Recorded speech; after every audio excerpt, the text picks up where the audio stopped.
ঢাকা 8-এর সিটে কে প্রার্থী? সেই ইনকলাব মঞ্চ, ইনকলাবটা কিন্তু ভারতীয় স্লোগান, এটা বোধহয় তারা জানে কিনা। যা হোক, সেই ইনকলাব মঞ্চ, তার নেতা, ওদিকে জামাতের এক নেতা, সে আবার ঢাকা বিশ্ববিদ্যালয় ডাকসুর ভিপি নির্বাচিত হয়েছে, কাজে সেও ইলেকশন করবে। বিএনপির একজন, এরা সবাই ইলেকশন করতে যেয়ে এই হাদিয়ে তারাই গুলি করে, কারণ ওইভাবে টার্গেট করে মাথায় গুলি করা।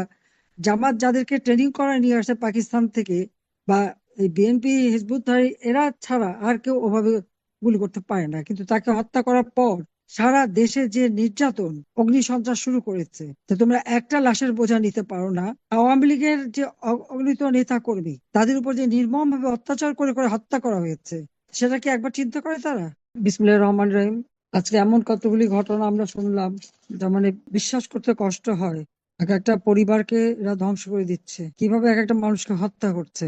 এই বিএনপি, জামাত, শিবির, ছাত্রদল মিলে, ছাত্রদল, যুবদল, এরা মিলে একটা মানুষকে উপরে মিথ্যা অপবাদ দিয়ে, এই যে দীপক দাস, তাকে মিথ্যা অপবাদ দিয়ে কি নবীজি সম্পর্কে নাকি কটূক্তি করেছে, তার কোনো আজ পর্যন্ত কোনো দৃষ্টান্ত দেখাতে পারলো না, কোনো প্রমাণ দেখাতে পারলো না। কিন্তু তাকে ধরে এমন ভাবে অত্যাচার করলো, এমন ভাবে মারলো, শুধু পিটিয়ে পিটিয়ে মারলো তাই না, পা বেঁধে রেখে আবার আগুন দিয়ে পোড়ালো। এরা কি মানুষ? ঠিক একইভাবে রফিক চিকরগাছা, তাকেও তুলে নিয়ে মেরে তাকে, তার জীবনটা কেড়ে নিল। তারপর আবার তার পরিবারের উপরে নানা ধরনের হামলা চালাচ্ছে, ভয়ভীতি দেখাচ্ছে। শায়লা মেয়েটা, তাকেও নির্মম ভাবে এরা হত্যা করে। বহুদিন থেকে ওকে তারা খুঁজছিল।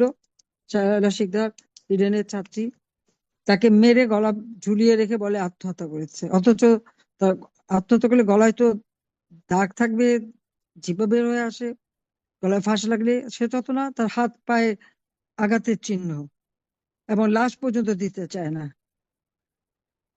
ঠিক এইভাবে আপনি দেখছেন যে আরেক চোর, যার ভাত খেতে বসছে, সে বাজিতপুরের আনোয়ার পারভেজ, তাকেও নির্মম ভাবে নির্যাতন করে এবং এদেরকে মৃত মনে করেই ফেলে রেখে যায়। সাধারণ মানুষ তাদের জীবনটা কোনো মতে বাঁচায়, হাসপাতালে নেয়, কিন্তু সারা জীবনের জন্য তাদের আর কাজ করে খাওয়ার সুযোগ থাকে না, পরিবারগুলি কষ্ট পাচ্ছে। এই ঘটনা প্রতিনিয়ত প্রতিনিয়ত ঘটে যাচ্ছে। আজকে তো এই বিএনপি জামাত জোট, তারপরে এনসিপি পার্টি, আরো নানা ধরনের অনেক পার্টি নতুন গজিয়েছে। তারা নির্বাচন করবে। আওয়ামী লীগকে তো তারা নিষিদ্ধ করে দিচ্ছে ইউনূস। আওয়ামী লীগকে নিষিদ্ধ করে, ছাত্রলীগ সব আমাদেরকে নিষিদ্ধ করে, 14 দল নিষিদ্ধ, আমরা ইলেকশন করতে পারবো না, এবং তারা নিজেরা ইলেকশন করবে। এই ইলেকশন করতে যেই মানে ঢাকা 8-এর সিটে কে প্রার্থী? সেই ইনকলাব মঞ্চ, ইনকলাবটা কিন্তু ভারতীয় স্লোগান, এটা বোধহয় তারা জানে কিনা। যা হোক, সেই ইনকলাব মঞ্চ, তার নেতা, ওদিকে জামাতের এক নেতা, সে আবার ঢাকা বিশ্ববিদ্যালয় ডাকসুর ভিপি নির্বাচিত হয়েছে, কাজে সেও ইলেকশন করবে। বিএনপির একজন, এরা সবাই ইলেকশন করতে যেয়ে এই হাদিয়ে তারাই গুলি করে, কারণ ওইভাবে টার্গেট করে মাথায় গুলি করা। জামাত যাদেরকে ট্রেনিং করায় নিয়ে আসে পাকিস্তান থেকে, বা এই বিএনপি হিজবুতধারী এরা ছাড়া আর কেউ ওভাবে গুলি করতে পারে না, কিন্তু তাকে হত্যা করার পর সারা দেশে যে নির্যাতন, অগ্নিসন্ত্রাস শুরু করেছে, তো তোমরা একটা লাশের বোঝা নিতে পারো না। তা আওয়ামী লীগের যে অগণিত নেতা কর্মী, তাদের উপর যে নির্মম ভাবে অত্যাচার করে করে হত্যা করা হয়েছে, সেটা কি একবার চিন্তা করে তারা? যে কত মায়ের কোল খালি করেছে, কত হাজার নারীকে বিধবা করেছে, কত বোনকে ভাই হারা করেছে, কত ভাইকে বোন হারা করেছে। এটা তারা বোধহয় উপলব্ধি করতে পারে না, কারণ অন্যকে হত্যা করা। আর শুধু তাই না, এটা ঘটনা কেন্দ্র করে সেই একজন বয়স্ক সাংবাদিক নুরুল কবির, তাকে যেভাবে অপমান করলো, সারা জীবন সে আমার বিরুদ্ধে নানা সমালোচনা করেছে। কই, আমি তো কখনো আমি বা আমার দলের কেউ কোনোদিন তাকে তো অপমান করেনি, তার গায়ে হাত তোলেনি। ইউনূস, ডক্টর ইউনূস অবৈধভাবে সংবিধান লঙ্ঘন করে ক্ষমতা দখল করেছে। কাজে ক্ষমতাটাকে তাকে টিকে থাকার জন্য যত রকমের অপকর্ম আছে আর যত রকমের নির্যাতন আছে সেটা সে করে যাচ্ছে। আর সব হচ্ছে আওয়ামী লীগের উপরে ক্ষোভ, স্বাধীনতার উপরে ক্ষোভ, সকল চিহ্ন একে একে মুছে দিচ্ছে। তার উপর তাদেরই আপনজন যারা এত দিন ধরে লিখে লিখে শেখ হাসিনার বিরুদ্ধে লেখা আর ইউনূসের গুণগান। এমনকি ডক্টর ইউনূসকে নিয়ে তো মাহফুজা আনাম 2007 সালে রাজনৈতিক দল করতে গিয়েছিল। মতিউর রহমান তো মাত্র 2 দিন আগেও বলেছে শেখ হাসিনা কোথায়, আমি আছি, সে নাই। যাদের নিয়ে গর্ব করলো তারাই তার পত্রিকা আগুন দিল, ডেইলি স্টারে আগুন, ছায়ানট থেকে শুরু করে। আর 32 নম্বর তো কথা কথা 32 নম্বর ভাঙে। 5ই আগস্ট 2024 আগুন দিল সেই যুবদলের এক নেতা রোমান হাওলাদার। সে আগুন লাগালো এবং সাথে এই লোকজনগুলি লুটপাট করে নিয়ে গেল। অন্যের সম্পদ লুট করতে তাদের খুব পছন্দ। সেখান থেকে সব লুট করে একটা স্মৃতি জাদুঘর ছিল এটা। কত দেশি বিদেশি এই বাড়িটা এসে দেখে গেছে। জাতির পিতা দেশের স্বাধীনতা এনে দিয়েছেন। রাষ্ট্রপতি হিসেবে বা প্রধানমন্ত্রী হিসেবে তিনি সরকারি বাসভবনে থাকেননি, ওই ছোট্ট বাড়িটাই থেকেছেন। ওই বাড়ি থেকে স্বাধীনতার ঘোষণা দিয়েছেন, আর ওই বাড়িতে তাকে নির্মমভাবে হত্যা করলো।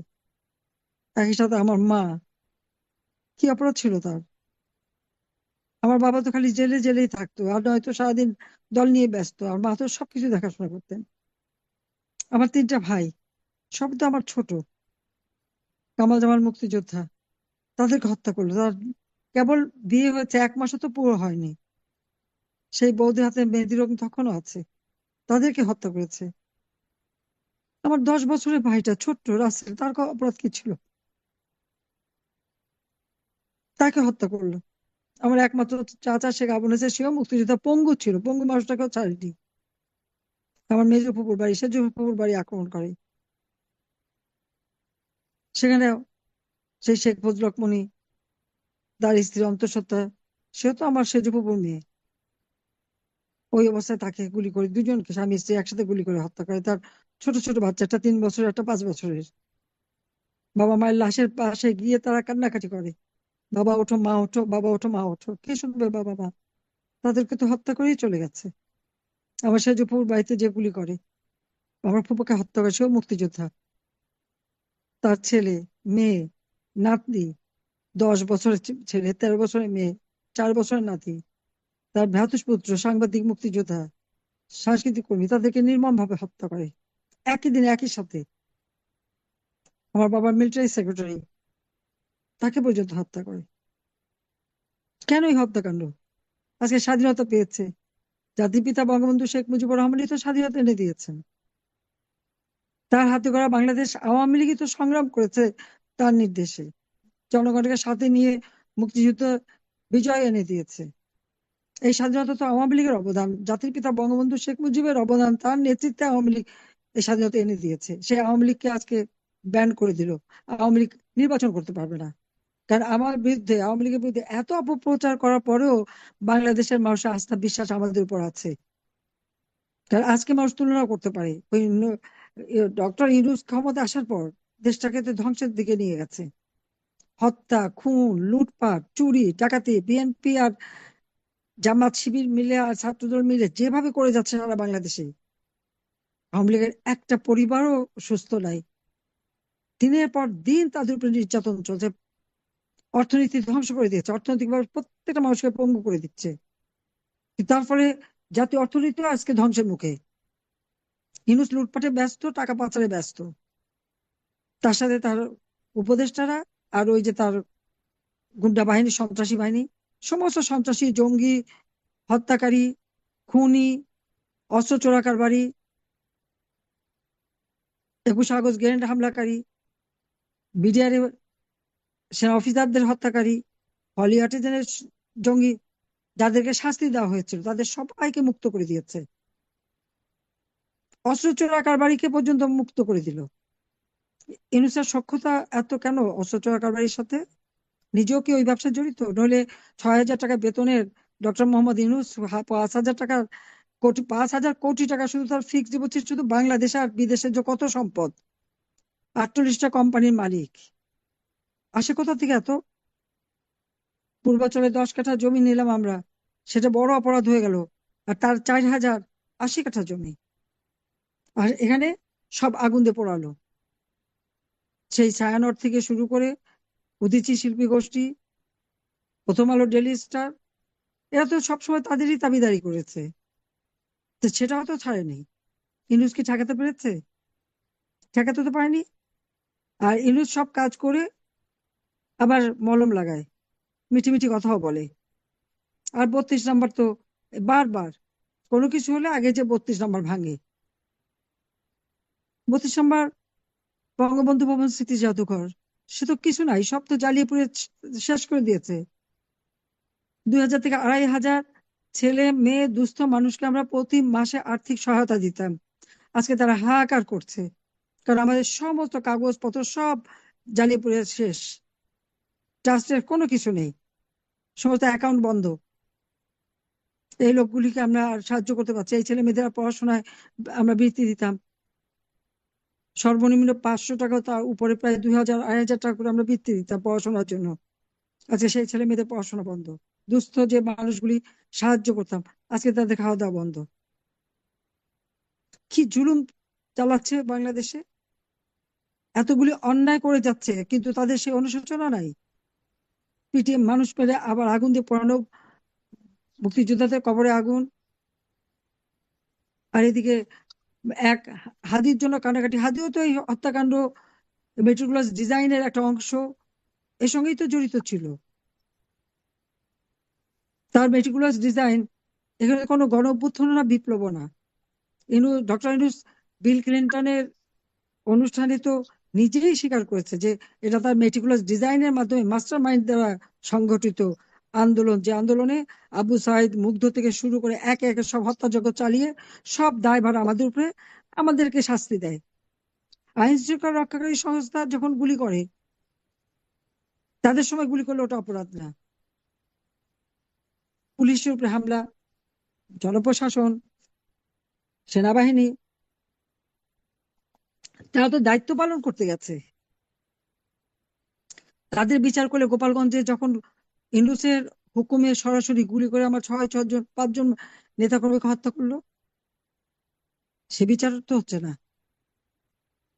মাটিতে পা ফেলে বুট দিয়ে কলার টিপে হত্যা করছে। এই দীপুচন্দ্র দাসকে যে হত্যা করেছে ঝুলিয়ে, একটা মিথ্যা অপবাদ দিয়ে, দীপুর দোষটা কি ছিল? কি অপরাধ ছিল তার? সে সাধারণ গরিবের ছেলে, একেবারে মিথ্যা অপবাদ দিয়ে তাকে নির্মমভাবে হত্যা করলো। তার মায়ের কান্না, এই যে আমরা আজকে যাদের কথা শুনি, প্রতি সপ্তাহে আমরা শুনি, স্বজনহারা বেদনা নিয়ে যারা বেঁচে আছে, কি সান্ত্বনা দেবো আমি? শুধু বলতে পারি যে আমাকে দেখেন, একটা শোক সইতে পারে না। আর আমি একদিনে সব, আমি আর হানা, আমরা যারা সেদিন সব হারিয়েছি 15ই আগস্ট, তবু আমরা ধৈর্য ধরেছি, বিচার করেছি। ধৈর্য ধরেছিলাম বলেই তো বিচার করতে পেরেছে, আল্লাহ সেই সুযোগ দিয়েছে। তবে এবারে যখন আল্লাহ বাঁচিয়ে রেখেছে, নিশ্চয়ই এই সমস্ত হত্যার বিচার একদিন হবে ইনশাল্লাহ। আমি শুধু সেটুকুই বলবো। এটাই আমরা চাই আপনার। হ্যাঁ, সেটাই হবে, আপনার চিন্তা করেন না, নইলে আল্লাহ বাঁচিয়ে রাখতো না। 5 তারিখে আমাদের 2টা বোনরাই শেষ করে দিত, আধা ঘন্টাও সময় পাইনি। যাক, আমি আপনাদের সাথে আমি একাত্মতা ঘোষণা করি যে আমি আছি আপনাদের সাথে। এই এত মানুষের লাশ আর এত মানুষের জীবনহানি, ওতে ইউনূসের মন কান্দে না। তার এক সন্ত্রাসীকে কেন, তারা তো নিজেরাই মারছে, প্রার্থী নিয়ে তাদের দ্বন্দ্ব, এখানে আওয়ামী লীগের কি?